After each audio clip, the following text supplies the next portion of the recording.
Hey everyone, it's Ryan here from Wager Fuel. I'm here today as usual with the RoadRunner, our director of sports betting.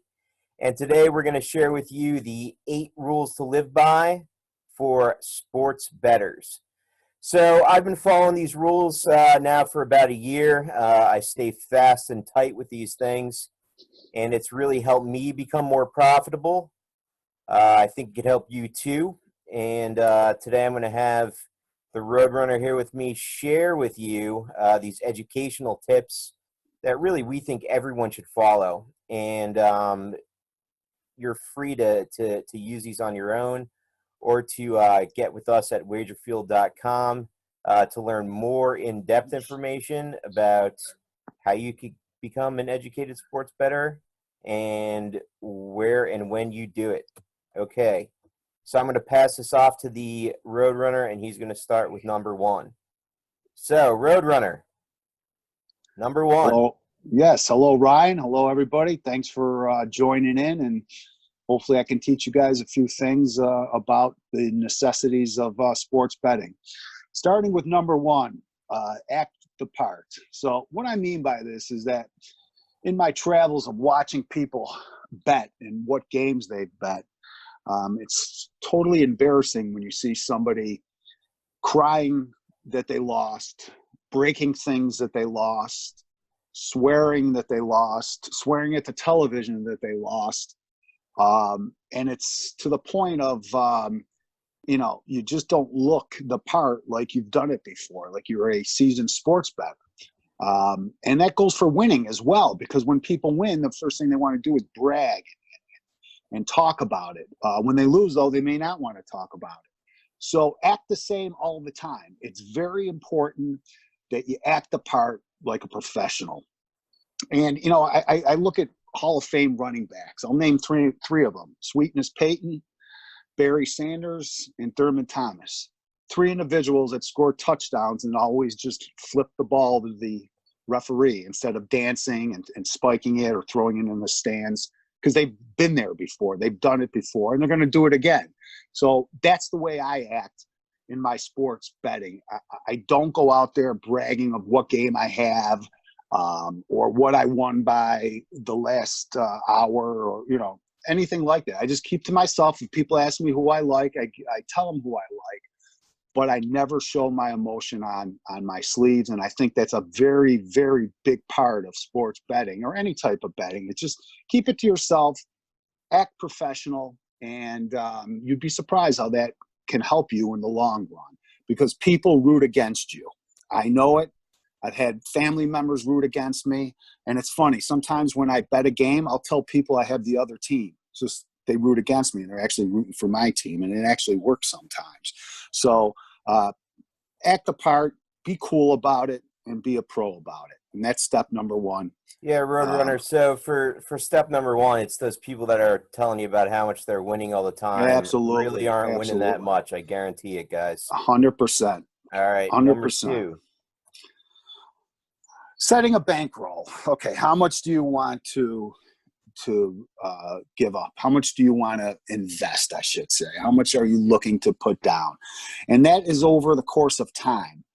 And it helps you because it helps build things of how much you bet per game, how much you're looking to make per week or per month, or how you do it. But setting a bankroll is huge. And setting a bankroll isn't betting with money you can't afford. You don't want to start digging into mortgage payments or into the family fund to bankroll your habits.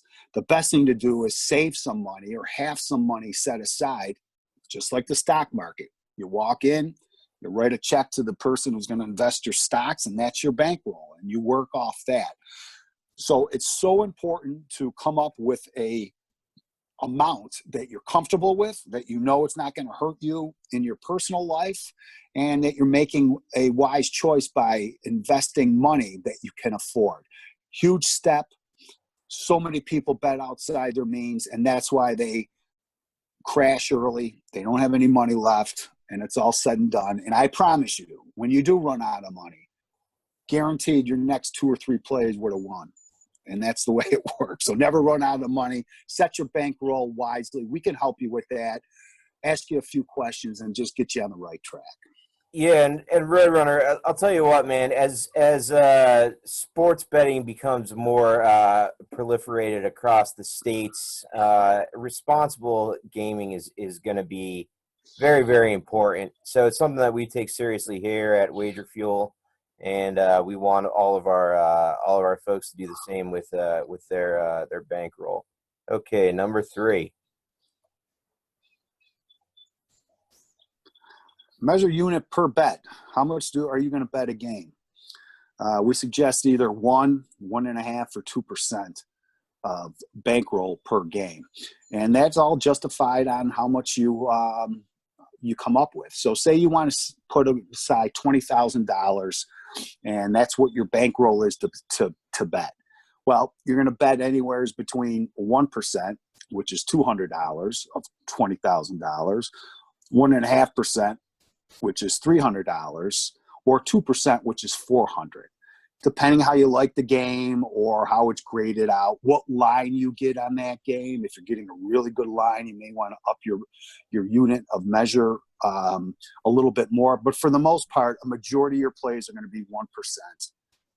Or I'm sorry, about 1% to 1.5%, maybe 2%. But those are totally increments that are inside your means, which is going to keep you in the game a lot longer. And it's going to give you a better chance to win at sports betting because you're not putting more on one game. Believe me, the games you put a lot more on, you may win the first one. In the long run, you're going to lose those games. And you're going to end up going 5-2 for the day and losing money because the 2 losers, you put triple of what you normally bet. So measure unit per bet, gigantic. We stress it. We keep you up on it, and we get you to what you should be betting, again, based on your number 2 step, the total bankroll. Yeah, and Roadrunner, this was a big one for me. It made it easier for me to track my spending and my earnings, because like you said, there's different payouts for different bets. If you're betting different amounts with different games all the time, it's very difficult to track how successful you are. And if you do it this way, you could track how much you've won or lost in the amount of units. It'll really give you a better handle for your success rate. Correct. Okay, number 4. Join the right sports books. Now, what do we mean by that? Do we mean that you get the best bonus up front if they give you a 10% sign-up bonus or whatever they do? It's not that. The main thing is to get the fair odds or fair spreads that are out there. Starting by the VIG or the juice. Most of us play on a point spread, a 20-cent line, which is +4, -110, or -4, -110. 20-cent line. But you have places out there that offer 24-cent lines, 26-cent lines. A lot of these domestic places that have come up, in New Jersey and in Pennsylvania and things, just not fair lines at all. Money lines are huge. It's funny because Ryan and I did a little test run with the NASCAR that we just had, and him and I wagered together, and we had one matchup. We're playing +125. Ryan went to all his outs, and some of them are offshore, some of them are local or domestic. And the best he could find is 110. So the difference for a $100 bettor winning 125 and winning 110 is gigantic. And joining the right books, which we recommend, that gives you fair odds, fair money lines, is the way to go. And we help you with that. And you want to get paid too. So our offshore places that we recommend will pay you as well. So joining the right books, we love helping you, and hopefully you'll follow our recommendations with that because it's huge. Yeah, and this is going to be a really big one for the novice bettor. And I know that we talk more about understanding the lines in a little while, but it's something that really needs to be paid attention. Definitely. Yeah. Okay. Number 5. Yeah, read the book, Sportsbook Rules. Now, this is huge because nobody really does, and this can save you so much money by reading the rules of the house. And it just gets you to understand how games are graded in terms of if they're a legitimate finish. Game has to go a certain amount of time. So many different factors that come into the house rules. And it's funny because every house has different rules, and it's good to know them.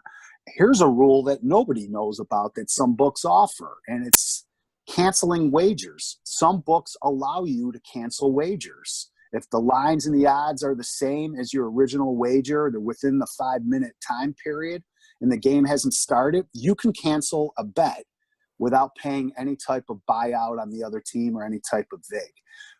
That little nugget right there can save you a lot of money because we all, including me, make mistakes by sometimes rushing to get a good line or betting the right team. And we bet the wrong team. I mean, I bet a lot of table tennis, and that player might be playing 4 or 5 matches.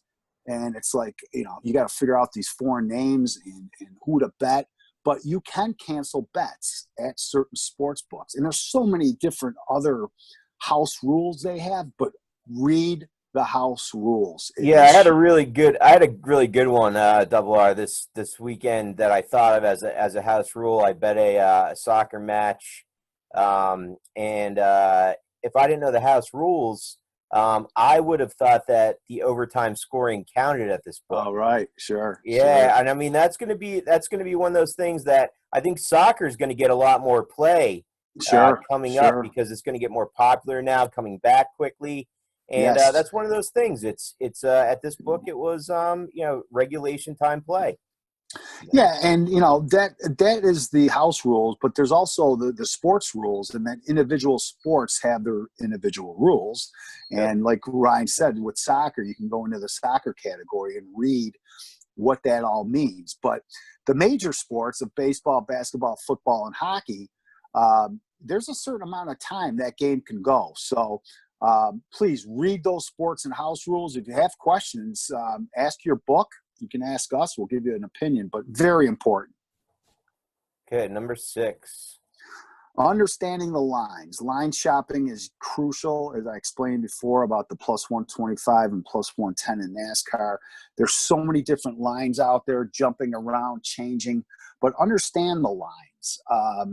Understand if you're on a game at you like on a Sunday -5 with New England, but they started at -3. You got to wonder to yourself, is that a good bet at -5? I mean, you're 2 points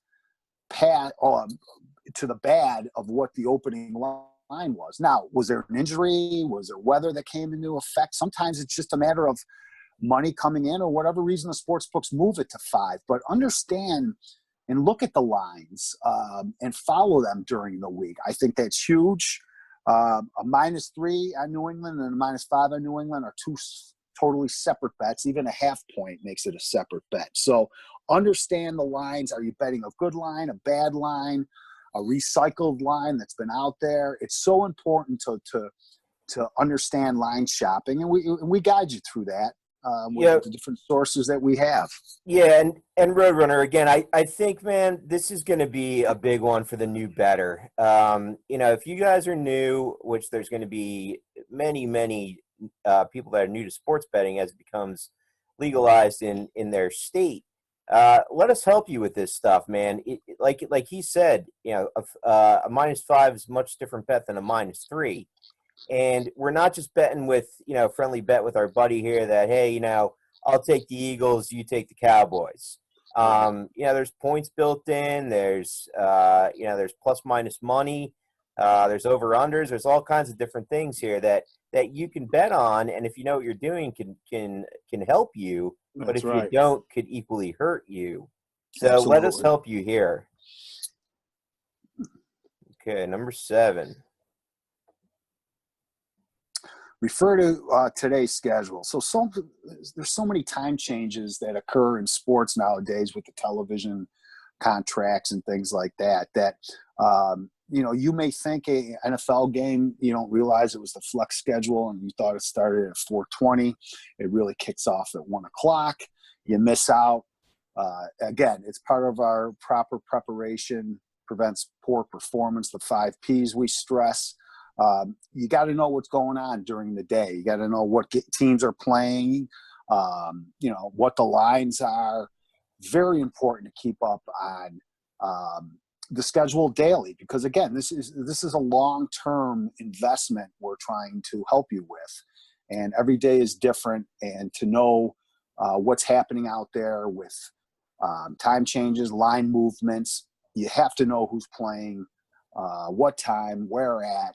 Is it a neutral site? You have to know that stuff. And our site will help you, because we do have or I should say, we have today's schedule right up there for you to see time changes and things. So keep that in mind. You have to know the daily schedule in front of you. All right. And number 8. Yeah, check the injury reports and the weather. There's so many sources out there you can go to, from the Twitter feeds that are out there to the colleges have their own type of, social media accounts that you can look for.